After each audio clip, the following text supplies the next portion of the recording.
Please can you remind me if you'll be so kind, staring out into space, asking God to hear my case, trying to think of all things past. How long will my memory last? The purple angel, purple angel, purple angel, you're next to me. Welcome, everyone, to Alzheimer Speaks Radio. I'm Lori LeBay, the host and founder of Alzheimer Speaks. I'm also the daughter of a mother who had dementia for 30 years. And that's really how I landed in this space, was to try to make a difference and improve other people's lives through the information that I had found out along the way and by raising other people's voices. Today, we are lucky to have Dr. Patrick Doyle with us, who is the Director of Dementia Care at Brightview Senior Living, and I'll be introducing him shortly. But before we get started, we're always getting new listeners, so I always just like to give people a little bit of history about who we are and what we do. And bottom line, Alzheimer Speaks is an advocacy-based company providing multiple platforms to shift our dementia care from crisis to comfort around the world. We're also known as a media outlet for people who want to expand their marketing platforms or want to disseminate information. We believe here that by sharing knowledge and just having these everyday, authentic conversations about dementia is really the only way we're going to remove the stigma, and we're going to help people live purpose-filled lives, both those diagnosed and the families supporting them, as well as staff that work in that arena. At our core, we also believe that collaboration is the only way we're going to win this battle. And I know that it's working thanks to each and every one of you. You see, your likes, your clicks, your shares of our content have gotten us recognized by Oprah, by Dr. Oz, by Maria Shriver. And I don't say that to pat ourselves on the back, because we did not do that ourselves. You guys did that. And so I share those recognitions with all of you. Because every time you share information, just like when we share information, we're pushing it out to people in need. And if they're like most of us, they're not going to grab it till they're really ready. But it makes it easier to grab a hold when it seems to be the norm, and you're just more comfortable with the content when you see people talking. I don't care if it's about memory cafes or housing or different types of diagnosis, or maybe it's prevention. It's just easier to grab a hold of when you're repeatedly seeing this kind of in a almost a soft sell type manner. But in the last even 5 years, it's amazing how much more information is out and available, how much we hear on the news. And so that generates conversation, and it's a conversation that's long overdue regarding dementia and how we give care. And so you might be our next guest. All voices are welcome here. So maybe you are diagnosed with a form of dementia. Maybe you're a family or a friend caring for someone with dementia. Maybe you're a business professional like Dr. Doyle here with us today, and is going to showcase some of his talents and his insights that he has learned over the years in terms of how to live well with this disease. Maybe you're an advocate. I mean, we have had singers and songwriters and movie directors. We've had Harvard research on the show. We've had people who are running across America or cooking their way across America to raise funds. There's no right or wrong way to become active and become an activist and an advocate for change with that. So again, just go to alzheimerspeaks.com. There's a big contact button up top, and reach out to me. I'd love to talk with you. I also want to just promote a couple of events that I will be at in March. March 6th through the 9th, I'm going to be out in Chesterton, Indiana with the library system there for their community conversations. We're going to be doing screenings of the film His Neighbor Phil. And so if you're in that area, please come out and visit me. I would love to meet you personally. In mid-March, I'm going to be down in Melbourne, Florida the 15th through the 19th for a conference there. And it's a family caregiver conference. And again, you can get more information on alzheimerspeaks.com. And then the end of March, the 26th through the 28th, I'm actually going to be at the Northwest Rural Conference, Health Conference out in Spokane, Washington. And I'm really excited about that one because sometimes our rural areas get left out, and they're very excited about having a conversation about dementia. So that's very fun. I would also be remiss if I didn't mention the Memory Cafe directory. For those of you that may have one up and running, make sure that you get listed in there. It's free, or if you're searching to see if there's one in your area, just go to memorycafedirectory.com, and that is produced by Calendar Cards, and they are just wonderful to work with. Also, I learned about a new app just in the last month or so called the Roberto app, and it was actually developed by athletes to check their brain performance.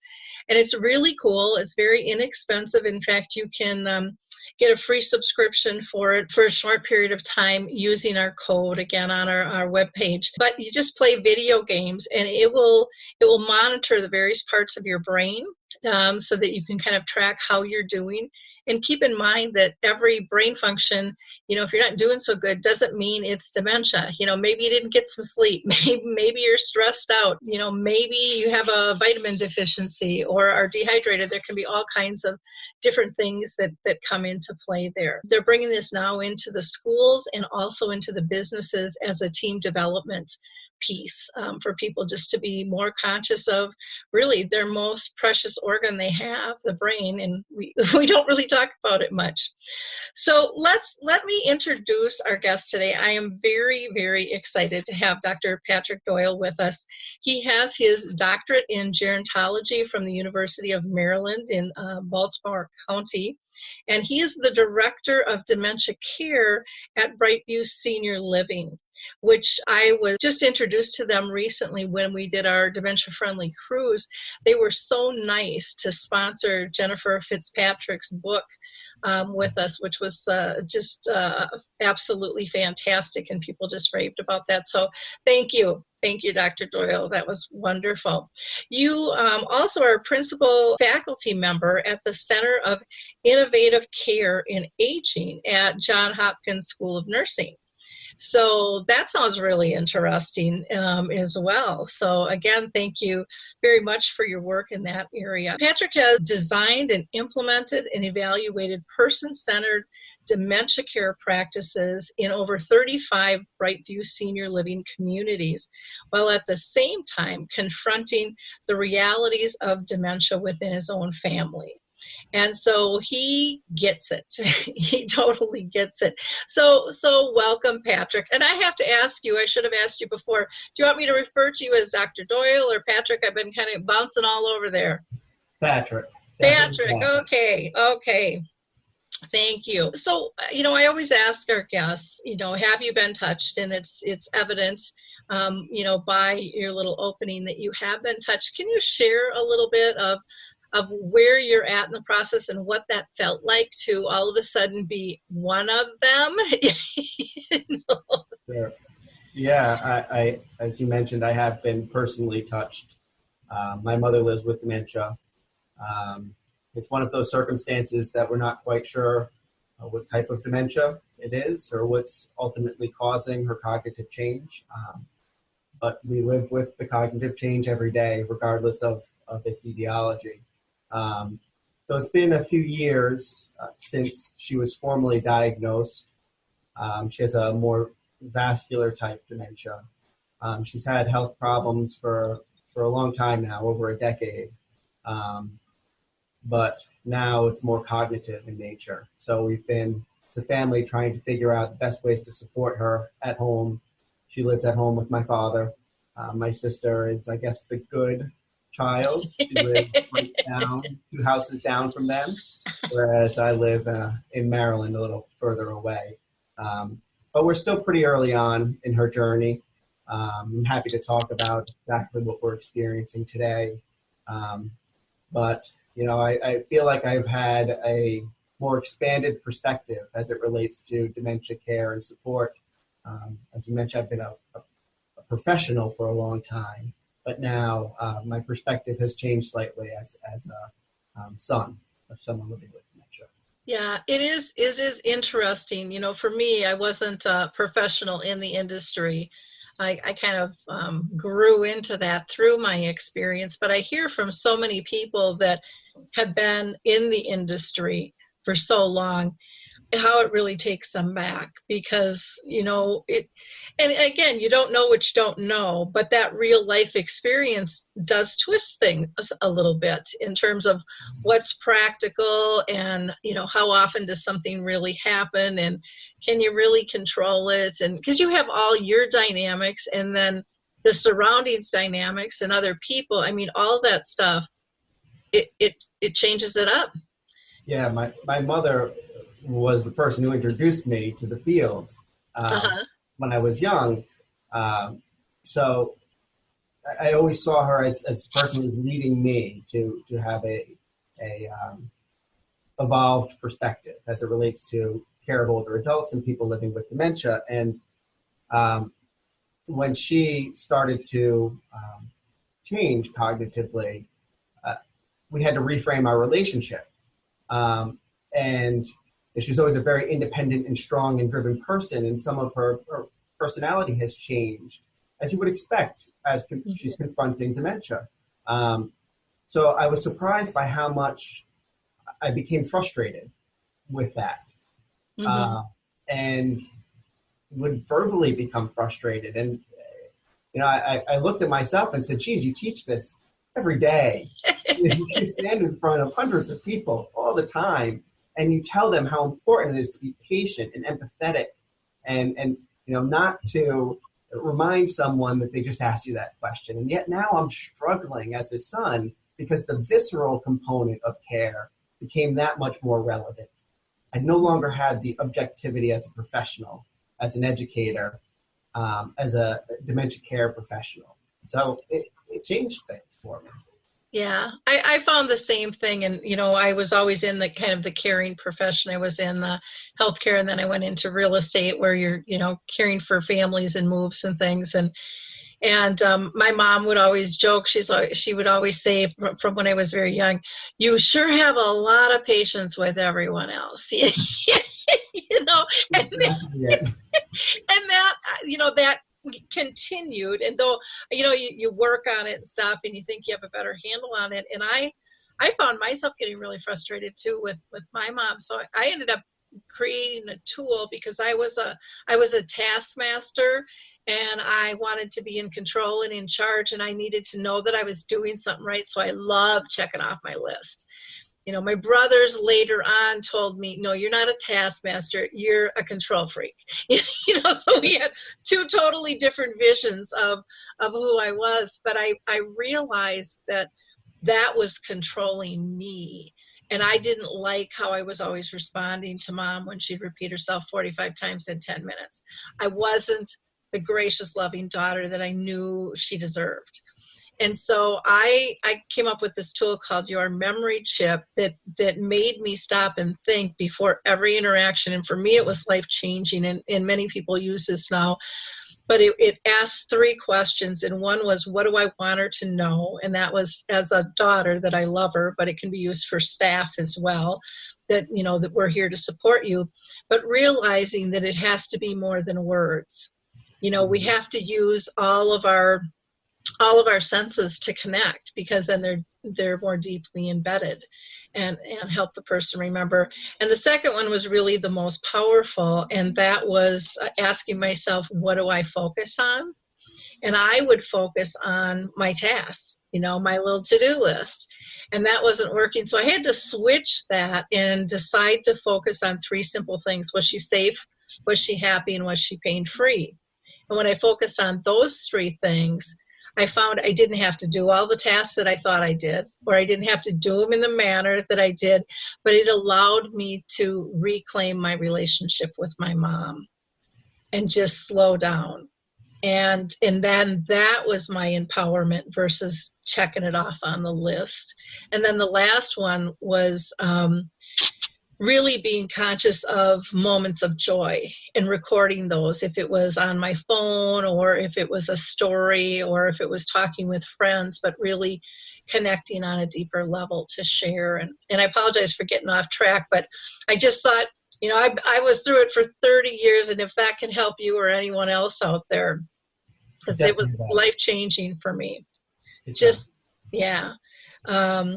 So I want to know, you said your mom kind of introduced you, to dementia. Can you go a little bit deeper on that in terms of maybe was there a particular moment in that journey with your mom that you just knew this was the path you were going to go down? I'm happy to talk about it. And frankly, I could talk all day about it, so I'll try to be somewhat. When I was only 9 years old, my mother made a fairly dramatic career shift. She was a higher level executive at a bank in Rhode Island, and that bank, as typically happens, was bought by another bank. Mm-hmm. And she decided that it was not the industry she wanted to be in, and she decided to step away, but she still wanted to find an area that would have growth. So she decided to get her foot in the door with a local nursing home and healthcare as an activities director. Now, as you might imagine, with that transition came probably a fairly significant pay cut. Mm-hmm. So I know that now as a father of 3 kids, daycare is a concern. So she said, instead of putting the kids in daycare, what I'm going to do is bring them with me. It happened to be the summer, and she took me and my 5-year-old older sister with her to the local nursing home. Now you can imagine what I was thinking as a 9-year-old.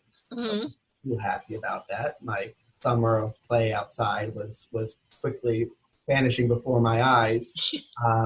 But what we found, what we experienced was a tremendous amount of joy and happiness. I just had so much fun. I developed these close relationships with residents who I still talk about today. I know their names. I remember how they behaved, how they acted. And often when I do talks, I'll talk about them because I think there's a great deal of power in stories. So my mother introduced me to a setting that at first I thought was going to be just this terrible setting. And on many levels, it was somewhat terrible. I mean, it was a traditional nursing home. And back in the day, because, you are no longer 9. Yeah. So it's changed a lot. Back in the day, it was not great. But the people were. Mm-hmm. The people were. I saw just this purity in the residents who just, if I did the right things and we had a good time, there was a great deal of joy and happiness. Now, what I didn't realize at the time was what was wrong with those individuals.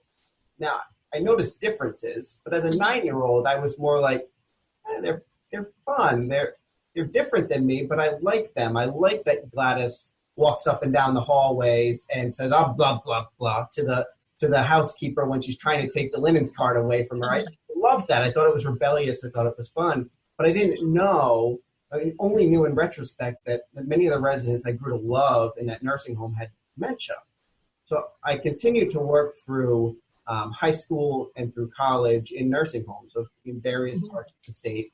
And one day when just one random day in a nursing home, I realized that I couldn't do this anymore. I couldn't just sit idly and watch care that was substandard, and it needed to be better. So ultimately, my mother motivated me to leave Rhode Island, go get my degree in gerontology, and become a person that could influence change in elder care. So I became a professor, because that's what every professor tells you in doctoral school, and realized that wasn't why I went into it. And then I decided that I need to go back into practice, and that's when I joined Brightview. Okay. It was her that was the impetus to all of this. She started it off.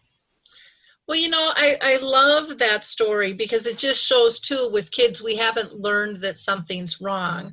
We're just accepting of them. And I remember going through that with my own daughter. It was in school, and I remember her teacher saying, oh, she's so compassionate, and, she helps this one out, and she helps that one out. And And I just looked at the teacher and I said, you really don't get this, do you? And she's like, what? I said, she's not a super duper perfect kid. She just doesn't see what you see. Mm-hmm. She doesn't see it at all. Absolutely. In fact, so from all of this, I wanted to share the story. So we share this story, my story, with all of our associates at Brightview, all of our care partners, in the training. So we have the kind of state mandated training that teaches you about dementia, the different types, and all of the clinical aspects. But then the training immediately after is titled Forget Dementia. And it goes over, if you think like a 9-year-old, if you almost have a naivete about dementia altogether, and you just focus in on the person, the individual, and build relationships and have authentic partnerships with that person, it's at that point that you can truly provide great dementia care. So we kind of use that story to show folks that dementia really isn't the most important thing when we consider how we support and be an ally to those individuals. Yeah. Oh, I so agree. Even like with the memory cafe concepts, I tell people, people come together for that group, and it's the person with dementia and their care partners. And I say it's kind of like a bowling league or a bridge club. You don't show up for the equipment. You show up for the conversation and the camaraderie. And and it'll creep in and out in different fashions because it's part of the whole, but it's not the whole. And I love, I think kids and the intergenerational interaction is so powerful. It's, because everybody is learning. And even when you mentioned, when the gal was given the housekeeping person, you're like, whoa, they're kind of railing against them. And, it wasn't a negative behavior. It was just a characteristic, it was part of her character. And you applauded, her being able to be different. And we've really, as a society, lost that. And I think that's why we have so many social issues going on right now. We've lost our empathy and our compassion and our ability to see the brilliance in our differences. Yeah. Instead of we've been taught to be scared of them or to shun them or, just fit in the mold and be like everybody else. So yeah. Well, what attracted you specifically to, out of all the senior living communities, what attracted you to Brightview? How'd they win you over? Well, I think that we both won each other over. Certainly a non-traditional marriage. I was academic, and not many senior living companies are looking for someone with that sort of background. I was still fairly early in my career, but we both saw a lot of potential in that partnership. So when I was moving back to Baltimore, and I kind of had to hit the job market, see what was out there. So I casted a pretty wide net, and I saw this company called Brightview Senior Living and a job announcement for Corporate Director of Dementia Care. And I started to read the job description, and I noticed that job description was essentially what I was researching. So I saw it as an opportunity to take my research, my publications, my presentations, my courses, and see, could I actually do it? I mean, It's very easy to talk about it. Yep. And to write about it, but it's more challenging to put it into practice. Could I truly do what I wanted to accomplish before I went to graduate school, which was change the way things are done? Now, I have an advantage. I happen to come into a company with an extraordinary dedication to person-centered care from the get-go. So their philosophies and goals were already oriented to where I was. So I didn't have to change a culture or approach things differently. What I had to do was take the most cutting edge and innovative aspects of what we're trying to do globally in dementia care and put it into practice in 35 communities. So while I wanted to join a senior living company, I also wanted to find an organization that was equally as committed to the same goals. So I was kind of interviewing them from a culture standpoint too. And I was fairly sure right from the beginning, and over the past 4 years working here in the same capacity, I'm even more convinced that we have something special here. Wow, that's fantastic. I want to pose a question to you, because I have an issue with this, though it's an industry standard, and it's just the term person-centered care. And I would love to see, and I would love your input on this, because maybe I'm off base, but I would love that to hit the road and people to say relationship-based care, because I think that's the sweet spot. You know, it's so funny you bring that up. Just before I joined, I was on a board, the Dementia Action Alliance. I serve in various capacities with them, and we're partnering with the Eden Alternative to look at practice guidelines, best practices in the care and support of people living with dementia. And we must have spent an hour going back and forth about person-centered, relationship-centered, authentic partnerships, and all of those terms have validity. And we all agreed that regardless of which term you land on, it's the content and the meaning of those terms that is most relevant. So I've always used person-centered because as I was doing research, that was the term. That was the term that we used. All of the literature that was out there talked about person-centered. We all talked about Thomas Kitwood and Dementia Considered in his book. And, you know, so my origins of person-centered are very much based in the relationships around us. It was person-centered to ensure that the individual who is living with dementia is always our primary focus, that we continue to see them as a full person. We dispel all of the ideas of the long goodbye, of the deselving process of dementia, and we focus in on that whole person. And we develop relationships, empathetic relationships with those individuals to support them. I have no objection to relationship-based. I think that it gets at the most foundational component of dementia care, which is the strength of the bond that you have with the individual. So I'm just using the term more as a holder. I'm not particularly tied to any one term. I'm more tied to the overall philosophical goals of all of those movements.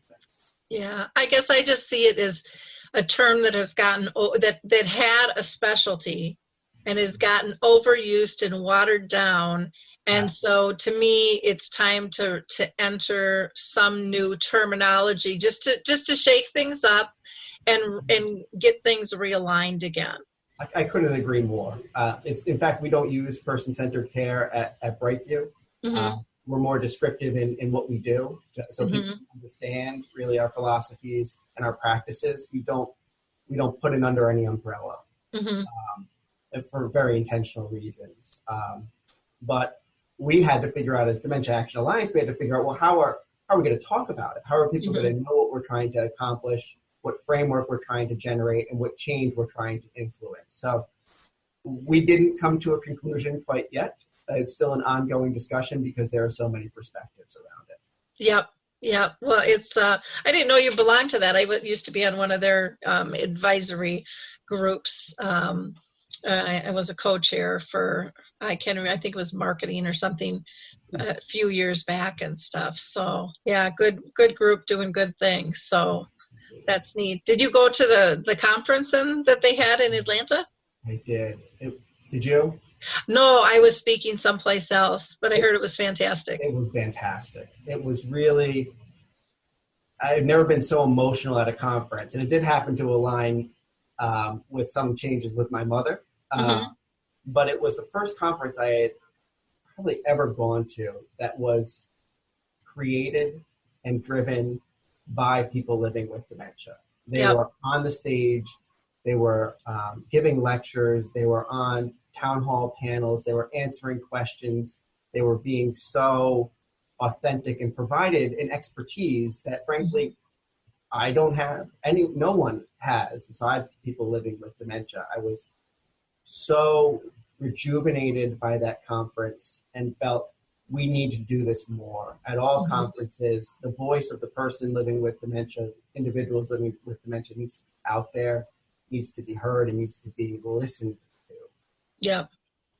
Yeah, I so agree. I do the dementia chats, which is a video platform like this where it's all about pushing out their voice and raising it. And I'd done it for years, and I ended up switching platforms, and the old platform ate all my old ones, so we had to start from scratch. But I wasn't going to be held hostage anymore, and told them, well, we can do them again. Things have changed and people have changed in the group, but yeah, there's such a brilliant insight that they bring to the table, and why they haven't been asked to the table years ago. As an outsider looking in who doesn't have a medical background and just a daughter wanting answers, it just shocked me, because to me that was just kind of common sense. And it was a big hole. So it's nice to see that that's changing, and that people are, their conference was super inclusive of people with dementia, but even just our regular conferences are now finally starting to pull people in, or have them be part of their boards, and really have them be part of our government process too, which is great. Slow change, but it's happening. And Yep. It's very exciting to see. Yep. So let's talk about, some of the things that you've accomplished with the challenges of dementia. What are some of the twists and turns that you guys have applied at Brightview in your living situations to help both staff, the person living with dementia, and their loved ones? Well, it's a hard question because I don't know where to start. But I think that we started with the foundation. So we've already talked a little bit about, whatever you call it, having a hyper focus on each individual person, knowing that care has to be customized and tailored to each person. Looking at them also as a unit, so a relationship, their family, having to support family, making sure that we have all the resources for the entire convoy of individuals. So, a few things that I worked on initially was making sure that we understood what our philosophy was. So we created a statement called We Believe, which encompasses various tenets of the Brightview approach to dementia care. And it seems silly, it seems small, but we liked it so much we wanted to create a video. So we created a short video so we could share it in trainings and we could share it with our associates. It's much easier to communicate things in a video than it is in a page. Yeah. So we created a minute 45-second video, the We Believe video, and we did it in a Wellspring village. Now that's important. You might be able to understand why, because all of the residents who are speaking directly to camera are living with dementia in one of our communities. They're all Wellspring Village family members who are speaking to these beliefs. There are associates who are speaking to these beliefs, and our directors. So it's an authentic capturing of our philosophy. So we also show that to every new associate, and we ask them to really put it into words and what it means to them. We don't want them to memorize it. We just want them to understand the foundation of what we're asking them to do. So that video was extraordinarily empowering to create. It was very difficult to create, but that then laid the foundation on which we could build. We need to make sure that every one of our team members was on the same page about what it means to be a associate in dementia care at Brightview. Then we build on top of that. So it's my job and responsibility to pay attention to our trainings. We have a very extensive training program called Moments of Possibility. With a lot of components that I won't go over all of them. But one key component in that training curriculum is the virtual dementia tour, which is an experiential training. It's a very short training, about 15 minutes, that individuals experience what it might be like to live with some aspects of dementia. Now, the most important piece of that is the debrief. So we make sure that what people are taking out of that experience is empathy. They understand maybe what it might be like to live with a sliver. And, we can't know. But that simulation is probably the most powerful 15 minutes that our associates experience in training. They come out saying, I'm so blown away and so moved by this that I'm going to approach things this way. So we take an experience and come away with concrete ways to change practice in their care approach. So that's just one component. There are a lot of them. I spend an enormous amount of time on design and architecture and layout of our communities. Something I had to learn when I came here to Brightview. Took me some time, but I feel like that's also a foundational component. Obviously, quality of dementia care is driven by the people and the approach and the relationships, but you have to start off with the design and layout that works to support people with cognitive change. It's not a cookie cutter by any stretch of the imagination, but we have design principles that carry over from community to community. There are an enormous number of things that I could talk about, but I just want to share one more. More recently, we've come to the realization, and this shouldn't be revolutionary, I hope, to most people, but we've come to the realization that music is power. It is everything. So we needed to do as much as we possibly could with music. So we have rolled out a program called Mind and Music that has introduces music into the broader environment, allows people to enjoy it with singing and dancing and group involvement, but it also brings individuals their music when they want it on their own terms. So every single one of our residents has a playlist generated by Amazon Music and listened to on their own personal devices and headphones. And we rolled this out, this second phase of Mind and Music, about a month ago. And I can't tell you the number of videos I received from our communities illustrating the power and how that has moved our residents, our families, and associates. It was just so humbling to see the power of something else. And so we will take music as far as we can possibly take it, because we think that that has a therapeutic impact that is almost unmatched, certainly unmatched from any clinical perspective, from any pharmacological perspective. Yeah, I agree. A friend videotaped my mom, and there was a gal who came with a guitar and sang to her. My mom was in her, what we thought was her end stages, but she had 4 more years to go. She was on hospice and then ended up coming off. And she, she slept most of the time, but, they would sing to her and she would come alive, and she didn't know all the words, but she knew some of the words, and her toes would go and her hands would go, and she'd get this brilliant smile and this glint in her eyes and was so happy. And then there'd be a pause and she'd go back to sleep, but I posted them on YouTube, and I'll never forget, and this has happened on more than one occasion, walking into a conference where I'm going to go speak, and there's my mom up on the screen. Someone else is using her as an example. And the one speaker's like, "Oh my gosh, is that okay?" I'm like, yes, absolutely. That's what they're there for. And, the tens of thousands of hits on these things, because people can see the difference. And not only does it affect them, but it affects the whole room, everybody around them. And we all know as individuals that music can make us cry, it can make us laugh, it can, it's a powerful thing, and it hasn't stopped since we were born, and it continues, and that does not go away with dementia. In fact, it's probably even deeper embedded, and it almost seems in some ways to me, and I've talked about this with people with dementia, that even though they lose some skill sets, a lot of their sensitivities they feel have raised and are enhanced. And music almost seems to be one of those areas that just really is enhanced and is so powerful. And like the saying goes, if mama's happy, they're all happy. So it isn't always just about them. It's about everyone finding that calm spot, space. Yeah.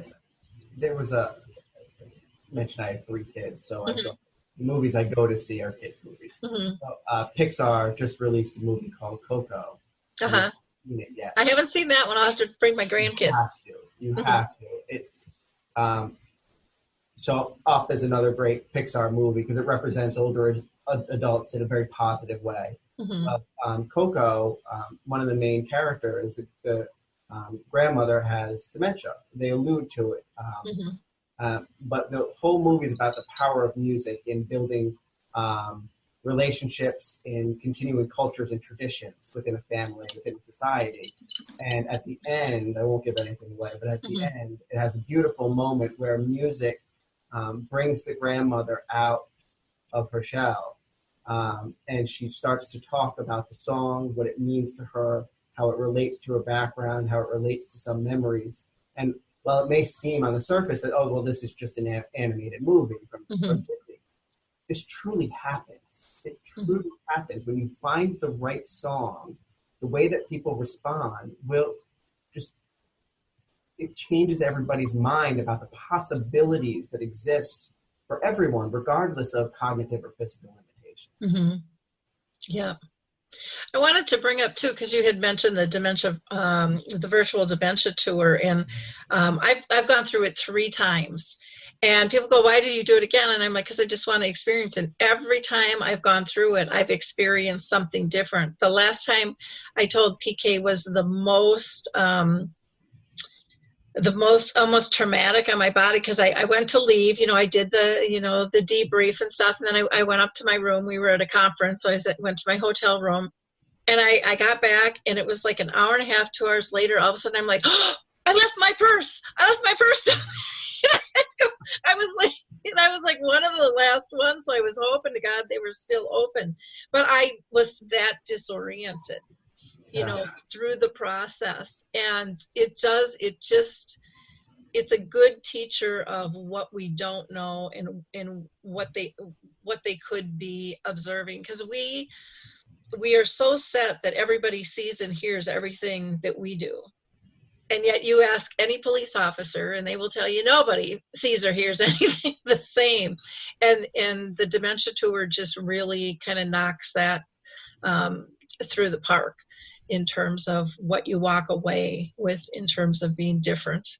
I think more than anything, it simulates an emotional reaction to circumstances. I mean, you certainly can't be sure that it simulates directly the physical or cognitive changes, because it's different for every person who's living with dementia.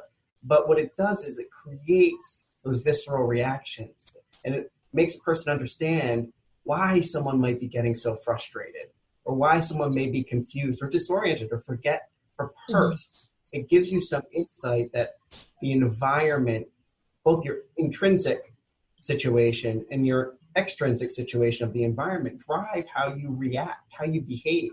So it helps you get the point across that behavior of a person living with dementia is very rarely strictly a consequence of dementia, and far more frequently a consequence of multiple factors, including approach, environment, and their own personal circumstances and things that are happening to them because of dementia.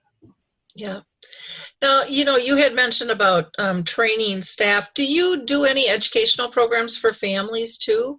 Yes, we do. So the virtual dementia tour, we often open it up to the community, the broader community, which includes families, some external service providers like rehabs or hospice agencies will come in and do the virtual dementia tour with us. And we just periodically offer it. We actually open up pretty much all of our trainings to people who are interested. I personally go around and do presentations for families. Obviously, I can't get to all parts. We're in 8 states and 35 communities, so I do as much as I can. But from the standpoint of each individual community, we have a lot of engagement with the Alzheimer's Association, with memory cafes, and our Wellspring Village directors, who are leaders in dementia care in our community. They hold support groups, educational series, and family nights at each of the communities. So wonderful. Robust support structure for our families. Yeah, because I personally, I just believe that is so important, to have, to include everybody, because I've seen it so many times when I go around. Well, the staff have been trained, but the families don't have a clue why you're doing what. And if you don't have that conversation, it causes friction instead of helping. But and I know some companies are worried about having staff and families together because, what might be said. And yet there's so much to be learned from one another. It's just so much to be learned. I think one of the biggest things I learned through merging them together is just, as a daughter, I learned why families act the way they do when it came time to have to place my mom. And even though my mom wanted to move there because my dad ended up being there for his brain cancer, I understood from an emotional side why families aren't always the most pleasant, why they're always picking and kind of what we perceive as nitpicking. And it was it's so basic.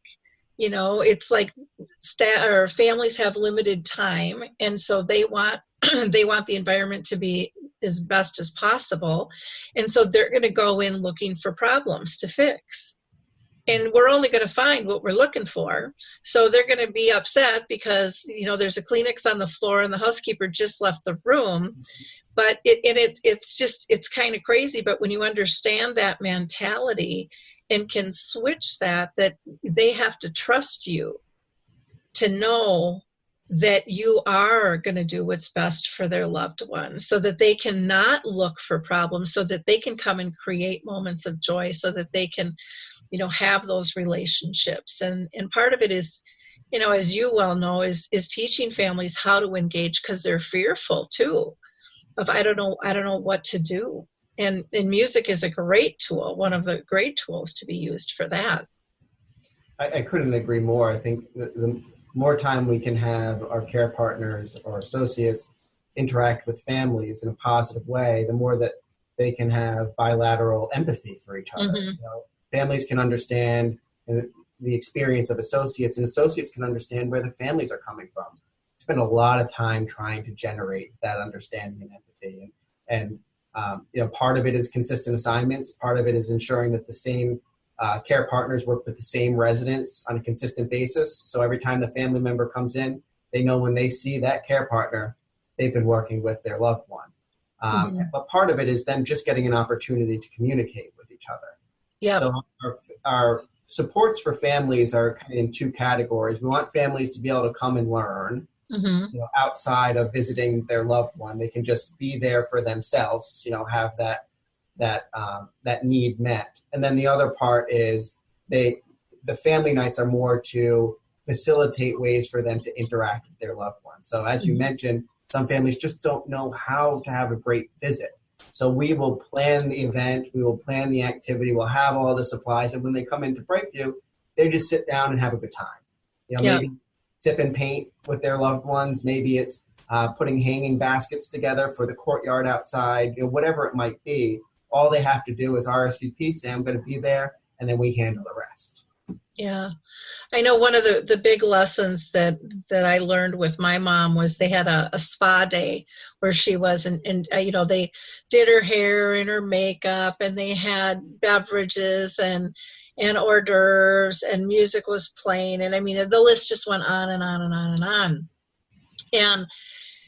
And she was like a changed person. When I went to pick her up, she looked like a 15-year-old in love. She was just full of energy, and just this bright spirit was just glowing. And what we found was that as family, it was like, oh, that was really a cool event. And, you can look at it and go, but we can't reproduce that because it's this big event. But what we could do is take pieces of that event and merge that into our family care. And so I never went without having a little bottle of lotion to massage my mom's hand. My daughter never went to visit grandma without her fingernail polish, and she would do grandma's nails. And my brothers, they weren't as touchy-feely, so they could push the button to play the music. But it could be those little moments of joy that didn't have to be really big things, and you don't have to say a lot. And getting people to understand that, sometimes it's just really comforting to be in someone's presence with no words ever being said. You're just comfortable, and that's okay. You don't have to be doing something. Harry Urban, who is one of my men on dementia chats living with the disease, one of his lines that's my favorite is he says, "I like to relax before I had dementia. I still do. You do not have to keep me busy all the time." But I think it's a mentality with family and with some staff that has to be the mode. It has to be in motion all the time. And the body does need to rest and likes to rest. And so it's interesting, all the variables that are out there, if we just talk about them, if we just share, what's working. Is there one thing, Patrick, that you think could be changed to make society a better place for people living with dementia? Wow. So if I could just go like this, right? Yep. Get that wand. Get the wand and poof. I think we've already said it a few times throughout our conversation. To me, it's always boiling down to empathy. Mm-hmm. To get empathy, you need a lot of things. It's very complex, but to get empathy, first you need to have an understanding of where the other person's at and what they're experiencing. But then you need to translate that understanding into the relationship. You need to take that kind of. I don't know if you've ever seen Brene Brown, but she has an amazing short clip on empathy. In fact, it's one that we show in the virtual dementia tour debrief. Because it summarizes that empathy is about knowing where the person's at and taking it in and responding accordingly. Show them that you're there for them. Without qualifications, you're here for them. Whatever they need, you're here to support them. So, and that's not just important from a Brightview standpoint. I think from a societal standpoint, people need to understand dementia more, not to be afraid of it, and know that they can play a huge role in changing the lives of every person living with dementia in their community. So if I could just hit the wand and just be there, it would be to accomplish a deeper sense of empathy toward folks living with dementia. Yeah. Well, and one of the things that I've learned with dementia is that everything that's good for dementia is really good for every other part of your life. So you're not going to learn something that's going to waste your time. It applies all over. And again, my mom had it for 30 years, and I tell people her disease is the biggest gift I'll ever receive in my life, because so many beautiful life lessons she taught me about being more present and how to do that. And it was just an incredible journey. And I still feel very connected to her, and she'll be gone now 4 years tomorrow. And I can't thank her enough for what she taught me, during that. But you also have to be open to learning. And again, it gets down to, I think, some of the terms we even use with that caregiver basically states that we're giving it all away versus care partner, care companion, where we're more relationship based. And it allows us to give and receive instead of just be focused on those to-do lists. Well, this has just been a great conversation, and I so appreciate your time and the work that you are doing. I have one last question for you, and are you guys involved with any dementia friendly movements in the community itself? Yeah, we have throughout our company, there are a few super involved communities. One example, Dementia Friendly Billerica, which is in Billerica, Massachusetts. They're one very active community, and our Wellspring Village director is one of the leaders in that movement. So they donate books to the library. They help train first responders about dementia. They're out in the community. They're on public television talking about dementia. So we have really encouraged our communities to get involved in the broader community. Because, as you know, Dementia Friendly America is a societal movement, but it's also very, very locally based. So as a company, we strongly encourage that sort of advocacy and education from our Wellspring Village directors out to the community. Well, that's great. I know I've been involved with several dementia-friendly initiatives, and was lucky enough to be involved with the first one in Wisconsin, in Watertown, which was just grassroots. And now I'm working with, I still am very active with Roseville, Minnesota. And they've just accomplished just things that people have told us over and over you can't do, and they have the full support of the city. The city's actually dedicated internet space for them on their official website, the school district, and the library system. And those three are just powerhouses. And, I've done some videos if it will help anybody listening, if they want to get involved in any of that, just what the different departments from fire and police and the library and the school system and the city manager, what they get out of it and how it's affected their work environment, their relationships. And yet they all say the way we've done this doesn't drain them, doesn't take a lot of time or energy. It's just really a natural fit. And but when you get people with passion, on the same page, it energizes quick, and the train just takes out of the station. So good for you guys. It's nice to hear a company that's as progressive as Brightview, and really hands-on with shaping the future of dementia. So thank you so much for all you guys are doing. And again, thank you for donating the books for our dementia-friendly cruise. Really appreciate that. Now, if people want to get a hold of you, Patrick, what's the best way for them to do that? Well, they can certainly find me on our website, brightviewseniorliving.com, but you can always email me for personal email, P as in Patrick, Doyle, Doyle @dvsl.net.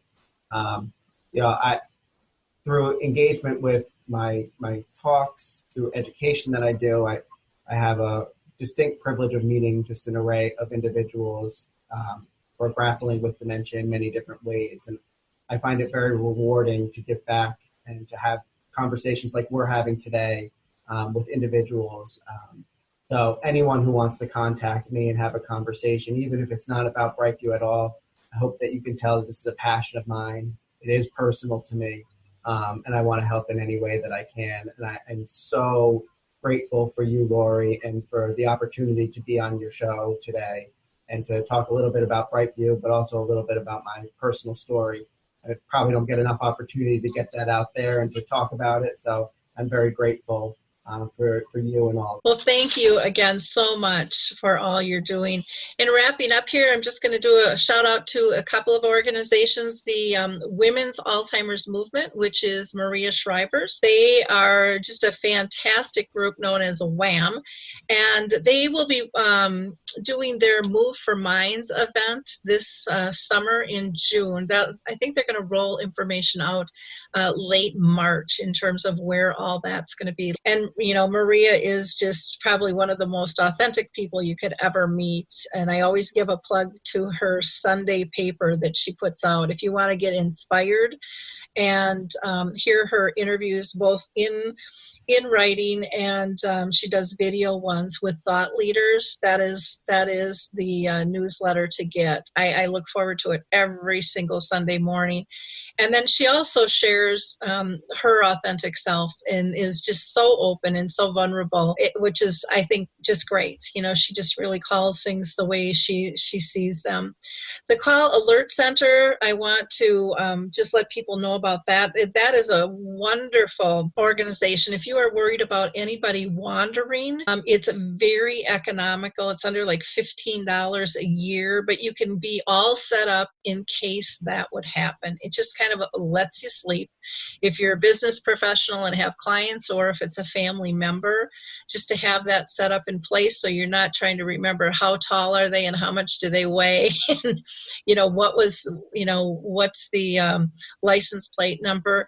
And what they do is they work with the police, and they will band you and they will blast that out through the phone system and then have a flyer that you can push out as well. So it's just a nice prevention. And one of the things that in talking with people with dementia is they say it gives them peace of mind knowing that that's in place too, that it's not kind of the elephant in the room that no one's talking about or addressing. It's just, because nobody knows when somebody might walk off and wander until it's too late. We had a woman in our memory cafe whose husband had stopped driving willingly over 5 years earlier, and one morning he took the car. And he was gone for almost 8 hours, and the nice construction guys on the road filled his tank because he ran out of gas, and they put him back on the road. And then he ended up going the wrong way on a freeway. And again, he got stopped, and so there was no damage done. But how scary. You know, you absolutely don't know. And the last one I want to give a shout out to is the Alzheimer's Research and Prevention Foundation. I just adore them. They just do a lot of holistic things. So if you're looking at nutrition, and if you're looking at exercise and meditation, and they also work with integrative medicine and research and do a lot of education and memory screenings themselves, but just a wonderful, wonderful organization. So until next time, have a blessed week. And again, thanks for listening, and please share this with others. We want to raise everyone's voice. And remember, you could be next. Bye now. It's time to rethink, renew, and reimagine retirement. Hey everybody, Jared Sebesta here, host of Retire Repurposed. Now, this podcast is about the non-financial parts of retirement, which many times can be even more challenging than the financial. We believe retirement is not the end, rather the beginning of what could be the most impactful, purposeful, and fulfilling season of a person's life. So don't retire, become repurposed. To listen now, search Retire Repurposed on your favorite podcast platform, Senior Resource, or Life Audio.